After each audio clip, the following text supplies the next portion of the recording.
This is the message of Guru Granth Sahib. These are the teachings. This is the philosophy. और गुरु नानक साहिब जी यही convey करना चाहते हैं, गुरबानी यही कन्वे करना चाहती है कि एक पिता एक के हम बाप, हम सब एक पिता के बच्चे हैं।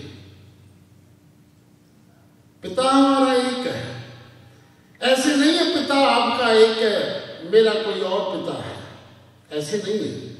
क्रिएटर इज वन, कर्ता कर्ता, मूल मंत्र के अंदर कर्ता शब्द आया, कर्ता, the creator, the preserver and the destroyer, उपायनहार पालनहार संहारक एक है। उस एक से जोड़ना है, उस एक से जोड़ने के लिए गुरु ग्रंथ साहिब है, एक से। क्योंकि आज हम एक से भटक गए हैं, माफ कर, एक से भटक गए हैं। यही हमारे दुख का कारण है, यही हमारी बीमारियों का कारण है, यही चिंता का कारण है, क्योंकि हम एक से भटक गए हैं, टूट गए हैं। गुरबानी हमको एक से जोड़ती है, एक की ही याद भी दिलाती है, एक की ही। एक समर एक समर एक समर प्यारी। हम तो भटक जाते हैं, हाँ हम भटक जाते हैं। सूरज एको रुत अनेक, नानक करते के कहते के। वास्तव में सूरज एक है, परमात्मा एक है, क्रिएटर एक है। उस एक के कारण विश्व, चस्सियां, घड़ियां, पहरा, तिथि, वाली, माह हुआ। उस सूरज एक के कारण तिथियां हुई है। विश्व, चस्सियां, घड़ियां, पहरा, ऋतुएं, महीने, दिन, प्रहर, सूरज के कारण। इसलिए गुरु नानक साहब जी कहते हैं सूरज एक को, सूरज एक को, रुत अनेक, अनेक रुते हैं। और फिर आखिर में हमको कहते हैं नानक करते के कहते बेस। ये करतार के बेस है, करतार के।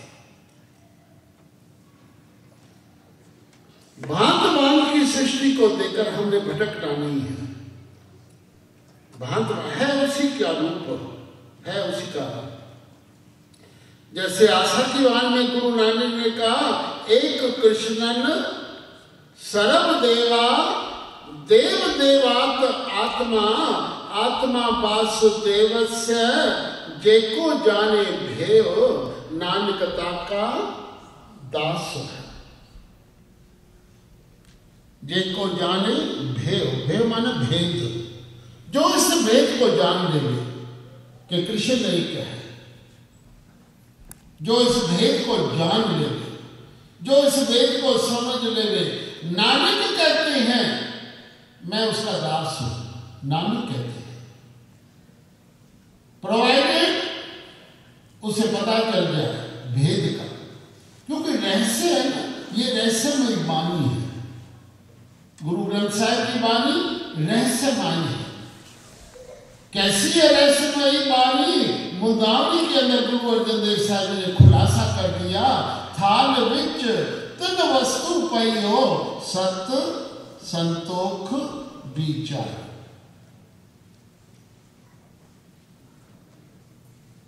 ये रहस्यमयी है। मुदावनी का अर्थ क्या है?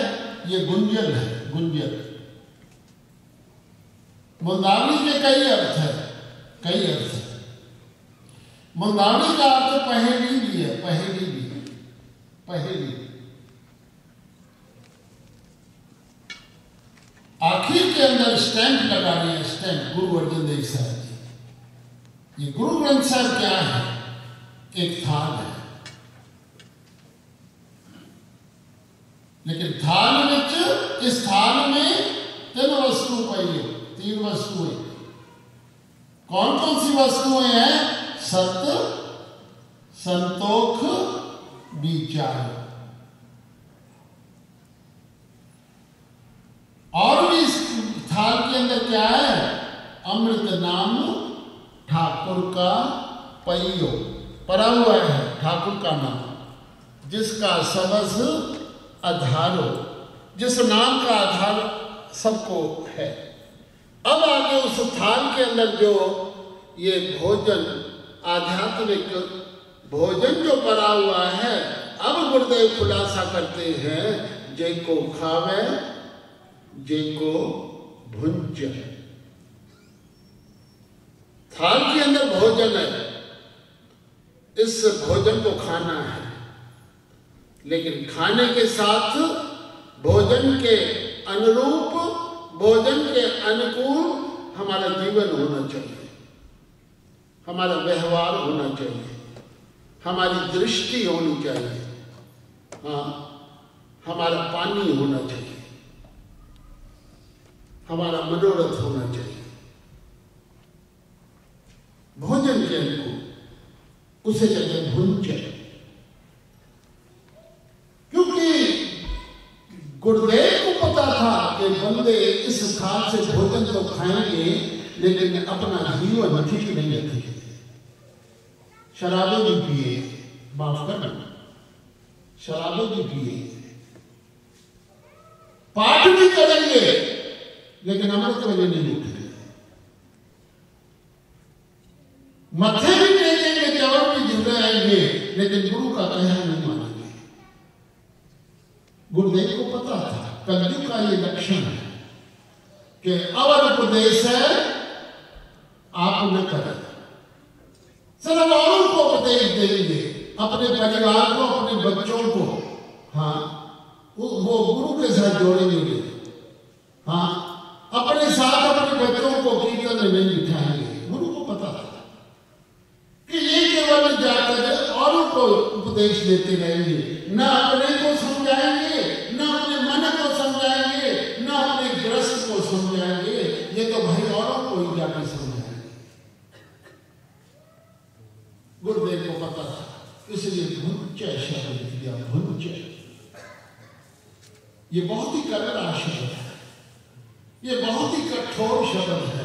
जब मैं भुंज शब्द पर विचार करता हूं, मैं कहता हूं वाह, ये सबको कमाल कर दिया, कमाल कर दिया। आपने गुरबानी की इतनी तो महिमा रख दी कि इस गुरबानी में पड़ा हुआ, ग्रंथ में पड़ा हुआ भोजन उसी पर प्रभाव डालेगा, जो अपना जीवन भी जैसा भोजन है, जैसी वाणी है, जैसा मेरा गुरु है, उसके अनुकूल अगर हमारा जीवन नहीं है, तो माफ करना, इस भोजन का असर नहीं होगा। डॉक्टर कहते हैं दवाई खाओ, तेरी डायबिटीज कम हो सकती है, उतर भी सकती है, ये दवाई खाओ, लेकिन डॉक्टर साहब ने ये भी कहता है दवाई का असर तब पड़ेगा अगर डायबिटीज है, तेरे चीनी नहीं खानी है, तेरे मिठाइयां नहीं खानी है।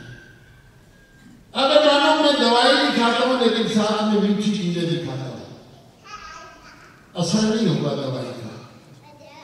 गुरु ग्रंथ साहब की वाणी ऐसे है। भुंजे का अर्थ ये है, I am just trying to clarify the word भुंज। और कलयुग के अंदर भुंजे पर भी ध्यान देना चाहिए। हम जैसे प्रचारकों को, कीर्तनियों को, ज्ञानियों को, हाँ, भुंजे पर जोर देना चाहिए, भुंजे। और मैं तो सारी दुनिया के अंदर, दुबई के अंदर, माफ करना, करीबन 15 साल से जो जत्थे जाते हैं दुबई के अंदर, वो जत्थे मेरे मार्फत जाते हैं। वहां की कमेटी ने मेरी ड्यूटी लगाई है, जो भी जत्था आएगा दुबई में 1 महीने का कीर्तन करने के लिए, मैं पहले उनको देखता हूँ, मैं पहले उनको परखता हूं, मैं पहले उनसे बातचीत करता हूं। करीबन 242 जत्थों की लिस्ट मेरे पास है, 242 जत्थे, और मेरे पास आते हैं। अगर मैंने उनका वीजा मंगवाना है, लॉजिंग लॉजिंग भ्रमण करना है, दुबई के अंदर जत्थे मेरे पास आते हैं और मैं उनसे कुछ सवाल करता हूं और मुझे 2 मिनट में पता चलता है कि ये केवल गाने वाला है या साथ में इसका जीवन